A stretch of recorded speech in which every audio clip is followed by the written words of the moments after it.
Ovilee here on Travis Gafford's YouTube channel. We've taken over, and I am here with FlyQuest's mid laner, PoE, Power of Evil, of course. You guys, listen, you're locked for playoffs, but you have some tiebreakers coming up. But before we get into that, I just wanted to ask, what do you think went wrong in today's game against Golden Guardians? I think the early game went quite good for us. I think we got 2 kills on Trundle, and then I feel like it all kind of went downhill after I died mid lane. I feel like we didn't really know what to do as a team. We should have just taken back the river control as a team because we had TP advantage top lane. But I just felt like we were really undecisive. We didn't really know what we should do as a team, and it was just like maybe we were just like thinking too much about like, oh man, like we kind of want to win this game to get second place, and maybe feeling a little bit too pressured. So obviously not ideal, but luckily Hunter Thieves gives us the shot tomorrow again. Yeah, now you have the tiebreakers. I mean, hey, Zoe, annoying champion. What are you going to do? But you guys do still have that opportunity to lock in that second seed through a bunch of different tiebreakers. Your first opponent that you got to take on, 100 Thieves. Now, you told me you guys are 1-1 against them in the split so far. So how do you view them as an opponent going into that first tiebreaker?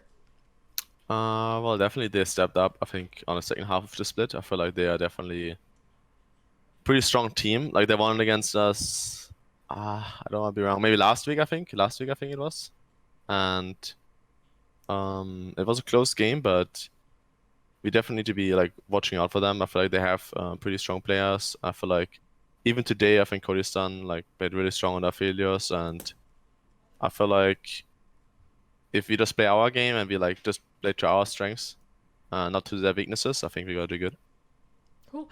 Well, let's say you beat them. You move on to the final tiebreaker scenario, and that's Evil Geniuses. Now, I personally love this matchup. I know, listen, both of you guys are great players and everything, but I really like the good versus evil mentality. Of course, FlyQuest, so wholesome, planting trees, and then Evil Geniuses just there with the flamethrower to burn you guys down. But what's the kryptonite, man? Like, what's going on? Are they just too good at chopping down trees? Why haven't you been able to pick up a win against them?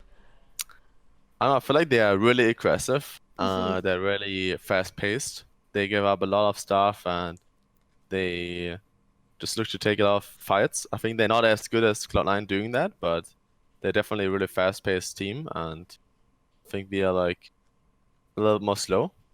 It obviously depends on the team comms, but that's kind of just overall how I feel. And I think obviously in best of fives it will like, I feel like this kind of stuff will look different because you will know like, okay, what's the level 1 plan, what's the like level 3 plan, and like can adapt from game to game a little bit. But in best of ones it's like you win or you lose, you know, and then like it's like next week it's different opponents, right? Yeah. So you don't like only prepare for one opponent as well. So I think tomorrow obviously the goal is to win against both.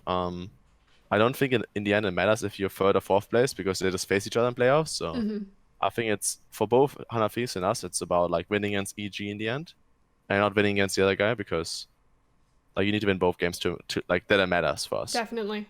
Yeah, and you just want to avoid playing Cloud9 in the first match because that is a doozy, and that would be the 4th seed, I believe. I believe first team seed takes on 4th seed. I think I just looked at the format. So it actually matters. So you kind of want to be 3rd place, right? So you want to be 3rd place, so you avoid Cloud9, right? Which second seed also avoids Cloud9. Okay, so 3rd and 2nd avoids Cloud9, and 4th and 6th hits them. I believe they hit them. We'll both go back. We'll look at the formats and everything. But I did want to thank you for taking the time and wish you the best of luck moving into both of those tiebreakers. Who knows? Maybe good will triumph over evil this time. But that's it for us here. Thank you so much for watching. Subscribe, follow, and thank you to Alienware. Thanks so much for watching that video. You know, we're at home right now. We're all at home. And I just want to say thank you to my sponsors for sticking through with me as we are in a very different type of esports, an older version of esports than right now. One of the sponsors is Movement, who makes a bunch of cool stuff, watches, glasses, all kinds of accessories for men and women. They've been with me for quite some time now, and I love it if you guys could help me out by just going and clicking the link in the description. That actually does help out a lot. You know, trying to make sure that we're still able to provide a lot of value to our sponsors as we shift to this online working from home version of LCS. So either way, thank you so much to Movement. You can check them in the link in the video description below, and there's a way to save some money if you do that. Also, shout out to Alienware for supporting everything that I do. Thank you so much to our sponsors.